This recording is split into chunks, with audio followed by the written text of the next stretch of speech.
এরপর হচ্ছে এই সরকারের ৩ জন উপদেষ্টা বলেছে আইন শৃঙ্খলা বাহিনী আমাদের কথা শুনে না, সিন্ডিকেট নিয়ন্ত্রণ করা যাচ্ছে না, প্রশাসন আমাদের কথা শুনতেছে না। তাহলে সেইখানে এত বড় একটা নির্বাচন সারা বাংলাদেশে দিয়ে সেইখানে কতটুকু কি করবে? মীমাংসিত না। আর এইগুলা আনে যারা, তারা এই অমীমাংসিত রাখতে চায়। এবং তাদেরকে আমি অনুরোধ করব, ভাই আগে ওই ডিম আগে না মুরগি আগে, মুরগির সাথে বসবাস করে খোপের মধ্যে কিছুদিন থেকে ওইখানে দেখে আসিয়া বলবেন যে মুরগি আগে, তাহলে সেইভাবে আপনাদেরটা আগে মানবো। ঠিক আছে, দেখেন নাই অমুক সমন্বয়ক, এইটা সমন্বয়ক, হোটেলে গাই সমন্বয়ক। এখন আমরা বড় দল, আমরা অস্বীকার করি না। উনি বারবার বলে আমাদের প্রত্যেকে স্বীকার করতেছে যে আমাদের মধ্যে বড় দল হচ্ছে, আমরা অ্যাকশনে নিচ্ছি, আপনারা সরকার অ্যাকশন নেন, কিন্তু অন্যদের নাম কোথাও বলবে না। আপনাকে স্পষ্টভাবে জানাতে চাই, বর্তমান যে একটি দল করবে, সেই দলে যারা সংশ্লিষ্ট তারা অধিকাংশই বলেছিল যে আওয়ামী যে কাউন্সিলর আছে এদেরকে সকল বসাতে হবে। তখন আমরা প্রেস ক্লাবে বিভিন্ন জায়গায় প্রতিবাদ সভা করেছি, মানববন্ধন করেছি, গণ অধিকার পরিষদ করেছে, আবার ওই যে আম জনতা পার্টি তারা করেছে, অনেকেই করেছে। করার পরে এটা থেমে গেছে। কেন? কাউন্সিলরদেরকে তারা নিতে চাইছিল, বসাইতে চাইছিল। হয় তারা অর্থের বিনিময়ে নগদে বিশ্বাসী ছিল, নতুবা এই সমস্ত দানবদেরকে তাদের দলে পরবর্তীতে প্রতিষ্ঠিত করবে। ঠিক তদ্রূপ ৪,৫৭৮টি ইউনিয়ন পরিষদ, এই ইউনিয়ন পরিষদে যারা ছিল তারা প্রত্যেকে সন্ত্রাসী, প্রত্যেকে দখলবাজ, প্রত্যেকে অবৈধ অর্থ নিয়ে তারা ওই এলাকায় এক একজনের সম্রাট। সেই সম্রাটদেরকে আজকে যদি স্থানীয় সরকার নির্বাচন দেয়, আপনার যে ওই উপদেষ্টার সাথে আলোচনা করে প্রত্যেকটা নিবন্ধিত দল ব্যাখ্যা দিয়ে আসছে, আমি না, প্রত্যেকটা নিবন্ধিত দল, অলি আহমেদ সাহেব বলেন, এই আন্দোলিক রহমান পার্থ বলেন, জাতীয় পার্টি মঞ্জু বলেন, এরপর আপনার ওই সেই হাতিমার্কা কি যেন বলে, সবাই ব্যাখ্যা দিচ্ছে। আমার ব্যাখ্যা প্রত্যেকে শুনেছি। তারা বলছে যে কখনো স্থানীয় সরকার নির্বাচন, এখন এক নম্বর হচ্ছে যে যদি আজকে তারা নির্বাচনে যায়, আমরা যদি প্রতিরোধ করতে চাই, এই ছাত্র বৈষম্য বা অন্যরা বলে প্রতিরোধ করতে, প্রতিহত করতে, তাহলে সেখানে রক্তক্ষয়ী সংঘর্ষ হবে। এটা হলো ১ নম্বর সমস্যা। ২ নম্বর সমস্যা, আমরা মনে করতে পারি তাদের কি এই সরকারিভাবে পৃষ্ঠপোষক করে তাদের ক্ষমতায় এনে তাদেরকে আবার দলে নিয়ে সারা বাংলাদেশে তারা একটা রাম রাজত্ব করতে চাচ্ছে বা তাদের নিয়ন্ত্রণে নিতে চাচ্ছে। ৩ নম্বর, বিভিন্ন দল যদি ওইখানে চেয়ারম্যানি বা মেম্বারি নির্বাচন করে, স্থানীয় নির্বাচনে মামাতো ভাই, খালাতো ভাই, ফুফাতো ভাই, ভগ্নিপতি, বেআই এরকম যারা আছে, তারা যদি বিভিন্ন এই ভোট টানার জন্য, তারা নির্বাচন করার জন্য তাদের আত্মীয়দের টেনে আনলে, এই আওয়ামী লীগের যে এরা অপকর্ম করেছে, খারাপ কাজ করছে, তারা মিলে গেল, তাদের লজ্জা শরম ভেঙে গেল, তারা মনে করেন সবাই ওই থেকে নিষ্কৃতি পাই গেল, যার যার একটা সাপোর্টে চলে আসলো।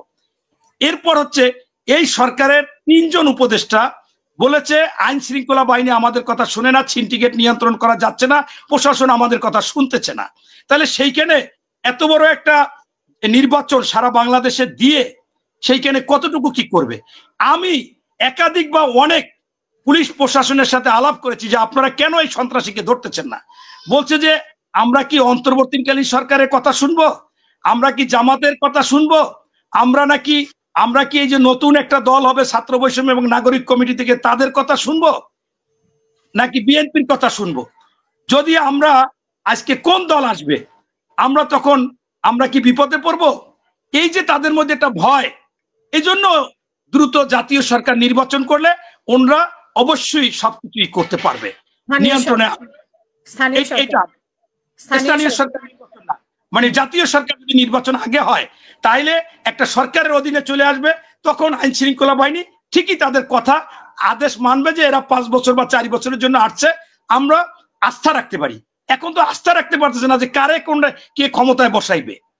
আমি আফসারি ভাইকে বলতে চাচ্ছিলাম, ওই আরেক ভাইকে বলতে চাচ্ছি যে আপনি দেখেন, আপনি যদি আমার কথাটা, আমি স্পষ্টভাবে আফসারি ভাইকেও বলছি এবং আপনাদেরকেও বলতে চাই, যত নিবন্ধিত দল সবাই চাচ্ছে সংস্কার যতটুকু দরকার, এমনকি সেনাপ্রধান মহোদয় তিনিও আজকেও বলেছে, আগেও উনি বলেছিল ডিসেম্বরের মধ্যে নির্বাচন। এটা যে কোনো লোক বোঝে। এবং প্রথমেই তো দলগুলোকে ডেকে আমাদের প্রধান উপদেষ্টা সকলের কাছ থেকে সংস্কার নিয়ে নিয়েছে, এরপর আবার সংস্কার কমিটি যে তারাও জমা দিয়েছে। এরপর যারা উপদেষ্টা আছে, একাধিক উপদেষ্টা বলেছে 7 দিনের মধ্যে এটা আলাপ আলোচনা করে প্রজ্ঞাপন জারি করা সম্ভব। তার মধ্যে রেজওয়ানা উনি 1 নম্বর সেইখানে যদি সেইটাই সম্ভব হয়, এই মার্চ মাসেও যদি শুরু হয় শেষ হয়, তাইলে তো মনে করেন তারা 2 মাসের মধ্যে নির্বাচন দিতে পারে। এইটা আসলে মানুষের কাছে এই যে আপনার সংস্কার আগে না নির্বাচন আগে, বিচার আগে না নির্বাচন আগে, এরপর স্থানীয় সরকার নির্বাচন আগে নাকি এই সরকারের জাতীয় নির্বাচন আগে, এই বিষয়গুলো আপনাকে আমি আগেও বলেছিলাম যে ডিম আগে না মুরগি আগে যেমন পৃথিবীতে এখনো মীমাংসিত না, আর এইগুলা আনে যারা, তারা এই অমীমাংসিত রাখতে চায়। এবং তাদেরকে আমি অনুরোধ করব, ভাই আগে ওই ডিম আগে না মুরগি আগে, মুরগির সাথে বসবাস করে খোপের মধ্যে কিছুদিন থেকে ওইখানে দেখে আসিয়া বলবেন যে মুরগি আগে, তাহলে সেইভাবে আপনাদেরটা আগে মানবো। তাই আমি বলতেছি এটা সঠিক না। এবং আফসারি ভাই বলছে, আর ও আরেকজনে বলছে যে কোন জনগণ বলে যে সংস্কার পরে, এইটা ম্যাক্সিমাম জনগণ বলে ভাই। এখন আপনি যদি বলেন, আজকে ফেসবুকে কিছু সংখ্যক যারা এখন সক্রিয় ছেলেপান আছে, তারা ফেসবুকে বিভিন্ন রকম দেখায় মানুষ কি, আমি যদি মনে করি যেহেতু আওয়ামী লীগ নাই এখন বাংলাদেশে, যদি 50% বিএনপির সমর্থক হয়, সেখানে মনে করেন কোটি কোটি লোক ভাই, সেইখানে তো কোনো বিষয় না। এরপর আপনি আফসারি ভাই বলছে যে আপনারা, আমাদের মহাসচিব বলছে যে জনগণ সংস্কার বুঝে না, সেটা উনি খুব বড় করে বলছে। আমি আজব হই, আমাদের আফসারি ভাই একজন জ্ঞানী লোক, আমাদের মহাসচিব মহোদয় বলছে, আমি সেদিন সেই প্রোগ্রামে ছিলাম, উনি বলেছে যে সাধারণ জনগণ সংস্কার বুঝে না, তারা বোঝে ভোট, তারা বোঝে যে যা ক্রয় করবে দ্রব্যমূল্য নিয়ন্ত্রণে থাকবে, ক্রয় ক্ষমতার মধ্যে থাকবে, তারা বোঝে আইন শৃঙ্খলা বাহিনী তাদের কথা শুনবে, তারা ন্যায় বিচার পাবে, এরপরে বর্তমানে যে আওয়ামী ফ্যাসিস্ট আছে তারা যাতে সন্ত্রাসী কার্যকলাপ না করতে পারে তাদের বিচার হবে। এখন এই কথাটা বলছে কাদের? কি পেশাজীবীদের বলছে? এ কি ঢাকা বিশ্ববিদ্যালয়ের টিচারদের বলছে, ছাত্রদের বলছে, আপনাদের সাংবাদিকদের বলছে? সাধারণ মানুষ বলতে এখানে হয়তো উনি ইঙ্গিত করেছেন যারা খেটে খাওয়া দিন মজুর বা যারা নিম্ন আয়ের, তারা এইগুলোকে বিশ্বাস করে যে আপনারা কি কত বছর সংস্কার করবেন, এখন দেশে অরাজকতা চলতেছে, এটা চলতেছে, ওইটা চলতেছে।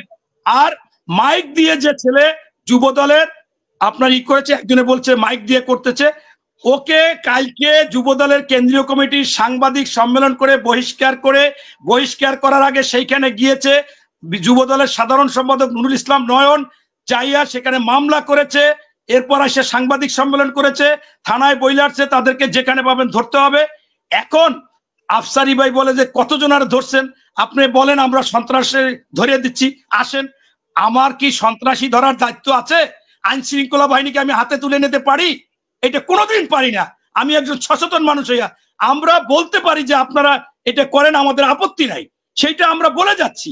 এখন উনি বলতেছে 2000 বহিষ্কার করছে, এটা আর কত পার্সেন্টেজ? আরে এইটা তো ভাই আপনার, যদি আপনি বলেন কত হাজার এই দখলবাজ বা চাঁদাবাজি বা সন্ত্রাসী বিএনপিতে আছে, 10,000, তো 10,000 থাকলে আমাদের যে সমর্থক এর মধ্যে 1%ও না। আবার যদি আমি বলি যে সারা বাংলাদেশের লোকের সেখানে 0.10%, এখন মানে যেখানে কোটি কোটি মানুষ, এখন এইগুলো ভাই তর্কের খাতিরে আপনি তর্ক করতে পারবেন। আমি আবারও আপনার মাধ্যমে যারা দেখছে এবং পরবর্তীতে দেখবে তাদের বলতে চাচ্ছি, আমাদের বিএনপির ভারপ্রাপ্ত চেয়ারম্যান মহোদয়ের স্পষ্ট কথা, তিনি অ্যাকশন নিচ্ছেন, আইন শৃঙ্খলা বাহিনীকে বলতেছেন আমরা দলীয়ভাবেও সব জায়গায় রুখে দাঁড়াচ্ছি।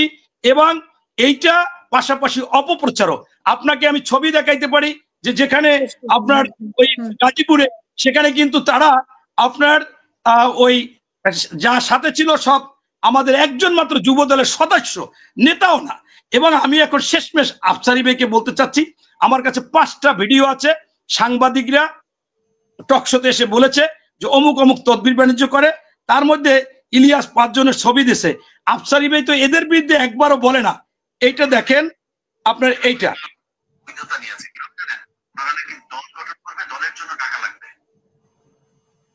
অপমান করতে চাই না, নামগুলিও বললাম না, অডিও ছাড়ি না এখন পর্যন্ত। পরিস্থিতি এমন করবেন না যে সেগুলো ছাড়তে বাধ্য হই, তাহলে কিন্তু মুখ দেখাইতে পারবে না। আমাদের প্রিয় উপদেষ্টা বাবা পর্যন্ত গিয়ে চাঁদাবাজি করছে, সেই ফোনে বাবা পর্যন্ত চাঁদাবাজি করছে, ফুটেজ আছে তার কাছে, রেকর্ড আছে, চাঁদাবাজি টাকা কালেকশন করার জন্য ভাই করতেছে। জি, এটা আবার কপিরাইট চলে আসবে। জি। এরপর হচ্ছে কি আপনি দেখেন একজন অজে যাইয়া বলতেছে যে কি সমন্বয়কের দুরবস্থা। সাংঘাতিক অকল্পনীয় আযাব নাযিল হয়েছে। আযাবের নাম হলো সমন্বয়ক। মানে ওয়াজ মাহফিলে বলতেছে। আযাবটা আমি আগে দেখছি। কারণ এরা কেন আযাব হইলো? এরা অবশ্যই চাঁদাবাজি করতেছে। আপনি নাটিকা দেখেন নাই, অমুক সমন্বয়ক, এইটা সমন্বয়ক, হোটেল এলাকায় সমন্বয়ক। এখন আমরা বড় দল, আমরা অস্বীকার করি না। উনি বারবার বলে আমাদের প্রত্যেকে স্বীকার করতেছে যে আমাদের মধ্যে বড় দল হচ্ছে, আমরা অ্যাকশনে নিচ্ছি, আপনারা সরকারও অ্যাকশন নেন, কিন্তু অন্যদের নাম কোথাও বলবে না। এই যে বিষয়গুলো, আমি এই জন্য ওনাকে বলছি যে একটা দলের বিরুদ্ধে শুধু বললে আপনি যদি নিরপেক্ষ হন, সকলের অপকর্ম তুলে ধরতে হবে। আর যদি না হয়, আপনি যদি একজনকে চাপাই করতে চান, তাহলে এটা গীবাত হতে পারে। আপনি তো প্রত্যেকটা হাতে নাতে প্রমাণ পান নাই। আজকে গাজীপুরে যেটা হলো, তাদেরকে আমরা মামলা দিয়ে গ্রেফতার করাইছি, বহিষ্কার করছি, প্রাথমিক সদস্য পদ থেকে গ্রেফতার করছি। সে কোনো বড় নেতা না। এবং আফসারি ভাইকে বলতে চাই যে মহাসচিব অনেক কথাগুলোর মধ্যে একজন বলছে, সে বলে ফেলছে যে সাধারণ মানুষ চাইলে বাজার দর নিয়ন্ত্রণ, ভোট দিতে চায়, তারা সংস্কার বুঝেন। এখন আপনারা সেইটাকে ইস্যু করে আপনারা করতেছেন তর্ক বিতর্ক, কিন্তু উনি যে অন্য অন্য কথাগুলো বুঝাইতে চেয়েছেন, এবং আমি আবারও বলতে চাচ্ছি যে এটা উনি সাধারণ বুঝাইছে যে যারা জ্ঞান বেশ ভালো ভালো পর্যায়ে। এখন আপনার মোবাইল সবার কাছে থাকতে পারে। আমি আপনাকে বলি, আমার ওয়াইফ অনার্স মাস্টার্স পাস, সে রাজনীতি নিয়ে মাথা ঘামাচ্ছে না। সে চিন্তা করতেছে কখন বাজার একটু কম হবে কিনা। আমার অনার্স মাস্টার্স ঢাকা বিশ্ববিদ্যালয় থেকে, সে আমাদের মহাসচিব মহোদয়ের ওয়াইফ আর আমার ওয়াইফ একই কোম্পানিতে একই দিনে একই যে রুমে চাকরি করেছে। এখন তার বাবা একজন যুগ্ম সচিব ছিল। এখন এইটা যে সবাই বুঝতে পারবে, এই জন্য একজন সিনিয়র ব্যক্তি একটা দলের মহাসচিব যেভাবে বুঝাইতে চাচ্ছে, আপনারা অন্যভাবে বুঝাইতে চাচ্ছেন, এক। আর দুই নাম্বার হচ্ছে যে আমার আফসারি ভাই বলছে যে আসলেই কখনো জাতীয় পার্টি চাঁদার মধ্যে যায়নি, বিএনপি জিয়াউর রহমান থাকতে হয়নি, পরে হয়েছে। আমি আপনাকে বলতে চাচ্ছি যে কোন দল, যারা দল করবে তারা আগে যারা ছিল, কোন দলই মধ্যেই খারাপ ভালো সবই আছে। এই যে জাতীয় পার্টির খুলনার এরশাদ শিকদার কি পরিমাণ চাঁদা কালেকশন করছে, খুলনা বিভাগে তার কথায় উঠতে বসতো, বলতো ওইখান থেকে 2 লাখ টাকা দাও, ওখান থেকে 5 লাখ টাকা দাও, 50 লাখ টাকা দাও। এরশাদ শিকদার ছিল জাতীয় পার্টির। এরপরে আমি আর উদাহরণ দিতে চাই না, আরো লোটন জোটন আছে আমাদের সাথে, আমরা দেখেছি যখন লোটন জোটনও প্রচুর পয়সা ইনকাম করেছে, এখন হয়তো ভালো হয়েছে। আমি বলতে চাচ্ছি এরকম সব জায়গায় আছে, আপনাকে এটাকে অস্বীকার করার কোনো কায়দা নাই। তবে আমি শেষ কথা বলবো মাহমুদ ভাইকে, ভাই 14 বছরে জাতির বোন আপনাদের যে ধনে ধনী করেছে, তাতে আপনাদের তো আর এই চাঁদাবাজি দখলবাজি আর লাগবে না 50 বছরও। ধন্যবাদ।